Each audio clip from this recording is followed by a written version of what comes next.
What is up, guys? Wenster live with another video for you today. Today's video is going to be a little different from the typical norm, but we are going to be discussing about Marvel vs. Capcom Infinite.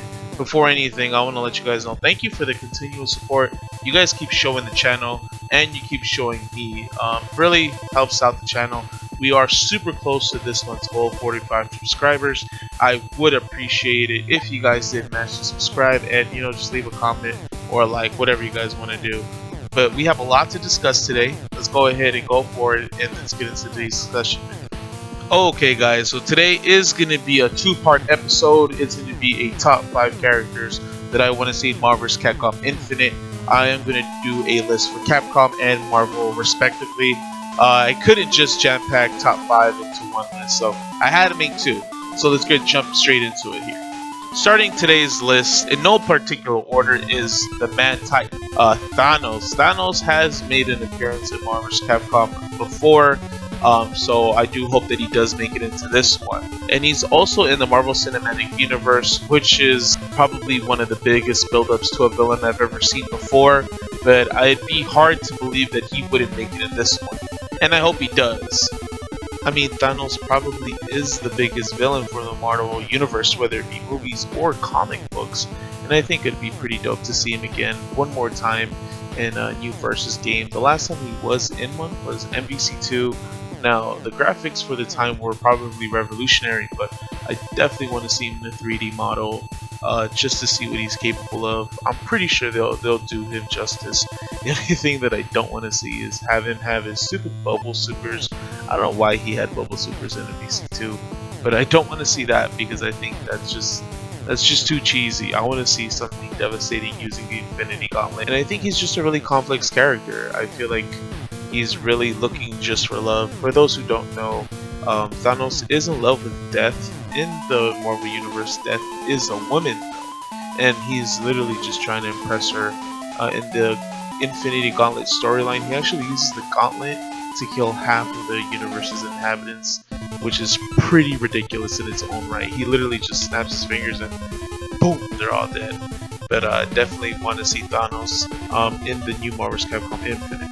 Now, the next character that I definitely want to talk about has been a fan favorite for quite some time. There was early leaks of this character to be in Marvel vs. Capcom 3, and I remember reading those leaks and it got me super hyped. And that character is Carnage.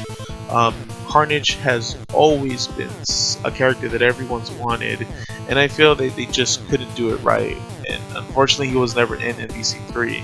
I personally feel like he would probably fit perfectly with the cast that we have so far, or just even with the story, man. He's just like a diabolical person that just wants to kill everyone. And I always feel like the Spider-Man series, or the characters from that, are always misrepresented. They don't really have like a lot of characters. They usually have Spider-Man and one character, one other character other than Spider-Man, which is better than no Spider-Man at all, and thank you for that. But I feel like Carnage needs some time. He's probably never been in a game, and probably for good reason, but I think he would fit perfectly in a fighting game. And I also just want Spider-Man to be represented a little better. I'm a huge Spider-Man fan. Unfortunately, I never played Spider-Man in MVC3 or 2, but I definitely think that character deserves a lot more action, a lot more hype. Considering also that a Spider-Man is coming out, it fits perfectly. Give Spider-Man love again. Make Spider-Man great again. Now, the next character is one that is probably one of my favorite characters, and that is none other than the master of magnetism, Magneto. Magneto has been a fan favorite of anyone, and I feel like there is not a Versus title that would feel right without the master of magnetism. He's probably one of my favorite characters. He's probably one of the main reasons that we have our best Marvel players today. Yipes, Champ. If it wasn't for this character, I mean, there wouldn't be a crazy hectic Versus game or Versus series. I feel he really embodies what Marvel is, cheap, fast, and bullshit. But with that being said, I just definitely hope that this character does make it back in. Now, with the whole Fox and Sony and Disney thing character, right? Something I don't really want to talk about right now. I don't know if he's gonna make it in, but I do hope that he does, because again, you know, it just wouldn't be a versus title without it, because you can't not have the curly mustache circuit or the curly mustache without the curly mustache himself. I mean, freaking Deadpool says it in after battle quotes versus Magneto, which is something that that's ridiculous, something that the community made, and it is actually implemented into the game, and that's definitely, you know, one of the characters that I want to see a return.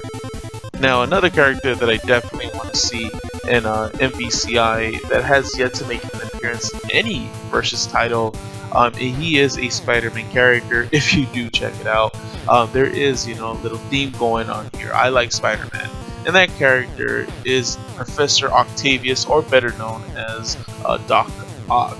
Doc Ock was actually gonna be in Marvel vs. Capcom 3, but unfortunately, with the whole flooding and the earthquake around the time where they were actually gonna do the DLC, he was actually cut out. And I remember there was like files in MVC3 of Dr. Octopus, which would have been ridiculous. Angelic would have had a heyday. He would have had, you know, Shuma the Squid King himself, and he would have had Octopus on his team.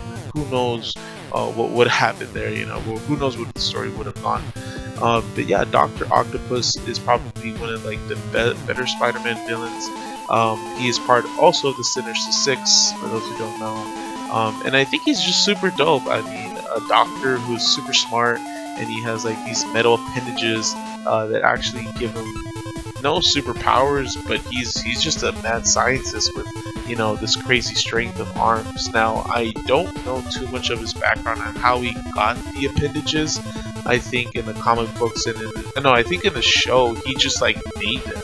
But I don't know if he was evil beforehand or he just became evil like in the movie. But that's definitely dope to see. Like, I think he would fit perfectly. I mean, with him swinging around, you know, he caused like his little octopus homie, like little appendages, and, you know, for combos and whatnot. But I definitely think he fits perfectly in the roster. I mean, he'd be able to like combo you OTG, like we'll do a little like a ground pound, for lack of a better word, ground pound the ground, OTG you, and his super would be like he grabs you with the little appendages and he just like beats you up and like tosses you. I think that'd be pretty dope, and I think it fits perfectly.